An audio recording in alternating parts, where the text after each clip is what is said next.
he would dig his head in your pocket on your hip. Like right. it was a different type of defense style. Like, and that, to me, like that kind of is more of Jimmy Butler's style and the physical approach towards it. I'm not saying the offensive side. It's interesting that you think of the defensive side, and that's what kind of disqualifies him for you a little bit instead of the offensive game. What do you mean disqualify? Well, you're saying you don't think it's true that he's the closest thing to Kobe. I think and your mind goes to defense. Kobe Bryant is one of the best players to ever play the game of basketball. Like Jimmy Butler has a chance to be one of those as well. But like Kobe's won chips at a different level. Like Kobe's won scoring time. Like I don't know. Whenever people just put people's names in categories as a hooper, as an athlete, I just can't put. Oh well, he just reminds me. Like I'm like, because when you start talking about reminding somebody, for me, I'm like, dude's won championships, dude's has scoring titles. There's levels to it now. So I have appreciation for the levels of it instead of playing radio saying, hey, he reminds me of that. But Jay, that's why when Max posed the question to me first, I gave everything and I said, Jimmy Butler reminds me of Jimmy Butler. Yes. He doesn't remind me of Kobe Bryant and no Michael Jordan. And I understand he gets to his spot. And I understand what Chris is saying, all of those sort of things, and he does certain things. But there's a lot of players in the NBA that play the two-guard position that gets to their spot. I mean, Jason Tatum gets to his spot. Booker gets to his spot. So it's you know, I'll let y'all have that conversation. I'll have that conversation. We also play positionless basketball, right? Like Jimmy's more on the block sometimes too. Like it's. But again, wait, you guys, because as former athletes, you guys bristle when this conversation comes up. But because it's true. And there are tens of thousands of former athletes who must feel the same way. There are tens of millions of fans though, where this stuff lives in their imaginations, right? And it's interesting to them. And when I say reminds, it doesn't even need to be X's and O's. It's people sitting on their couch watching TV or in the stands going, I get the same feeling when I'm watching this guy as I used to get watching that guy. So for example, Micah Parsons, right? I say where's he going to show up? He reminds me more of Lawrence Taylor than anyone since Lawrence Taylor. And if you disagree, tell me who reminds you more of Lawrence Taylor. I'm not saying Micah Parsons is as good as Lawrence Taylor. I'm saying he reminds me the most of him. And if you disagree, then tell me who reminds you more of him. So I get it about Jimmy Butler. But if you disagree with the basic statement, then someone out of the entire pool of NBA players is the closest to Kobe, or must remind you the most of Kobe. So who is that guy if it's not Jimmy Butler?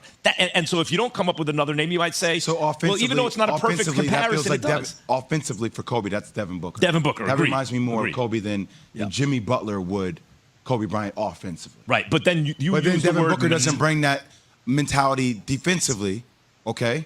So, like, the defensive mindset, or you talk about the maniacalness, like of... Maniacal is the word. Yes, that's the word. Like, that's a common trait that reminds you of the MJs, that reminds you of the Kobe Bryants. It's like, I am willing to do whatever the hell it takes to get our team over the hump. Like, that's the trait. It's not so much like... Because people just go to on the court. Well, he makes mid-range jumpers. I'm like, well, there's... A lot of NBA guys that make mid-range jumpers. Just said, Jay, or it's like he's defensively this. I'm like, but there aren't a lot of guys who do that at this level when it matters most, and that's another key element, right? A two-way player, maniacal on defense, who does certain things on offense, who, by the way, is also around the same height, plays the same position, and goes off in the playoffs, and you can trust in crunch time. I think when you add it all up, MJ, for whatever reason, the polish of it is not like what Kobe's was to me. It reminds me a little more of MJ, but obviously not the pitched offensive as high. skill sets of both MJ and Kobe were way more polished, where Jimmy's more rugged. Yeah, of course. Right? Like Jimmy's more of a bruiser with the way he plays, where there's more finesse with those other two. Whatever the case may be, this is the dude that the Celtics now have to get by. And whereas the Heat have continued to kind of outstrip expectations in these playoffs, the Celtics have made things difficult for themselves, right? Are we concerned about the Celtics We've now? been concerned about the Celtics. Joe Mazzulla, however, I think he took a page out of Budenholzer's playbook. He saves those timeouts, so, going forward, they get extra timeouts, right? It's like rollover or no? Do they, Jay? I don't know what the rule is. Joe Mazzulla, Celtics head coach, about the preparation for Game 1. You said they played harder than you in the third quarter. That's what they do. They play harder than their opponent. How are you guys unprepared for that? And We were prepared. We played harder than them in the first half, and then they outplayed us for one quarter. So we were prepared for it. We had the right mindset heading into the game. But No. We had the right mindset heading into the game. We played harder than they did, and we were prepared, and we did a great third quarter job. made all the difference, right? It did, but we were prepared, and then we let go of the rope. And so there's two storylines here. It's one, we were ready to play, and we had a great job executing on both ends of the floor in the first half. And it's about the consistency of they're going to continue to play. And so we have to be prepared for when we do outplay them, that they're going to respond and we have to respond. And so we were prepared. We just let go of the rope. Yeah, why did you let go of the rope? I don't know. It's a great question. I mean, I agree with what Joe said. You never question Boston's talent. You question their ability to maintain a high-level sense of urgency on the defensive end. Like, they can score, they can get to the rack, they play drive and kick. That's their style in which they play. When they knock down shots at a high clip, one of the best teams in the NBA. You just question, and the common theme we've been talking about with the Celtics is who are they consistently on the defensive end? Who are they? Are they giving you maximum effort, optimal effort, sustained throughout the course of the game? And just like Joe Mazzulla said, they let go of the rope in the third quarter, and that's when Miami blitzed them. You don't question that about Miami. You don't question them about their ability to sustain a high defensive effort throughout the course of the game. That's who the hell they are. That's their culture. They keep coming. You knock them in, bloody lip, bloody tongue, don't matter. They don't get up. They keep fighting. You question about when Boston gets knocked down, will they get up?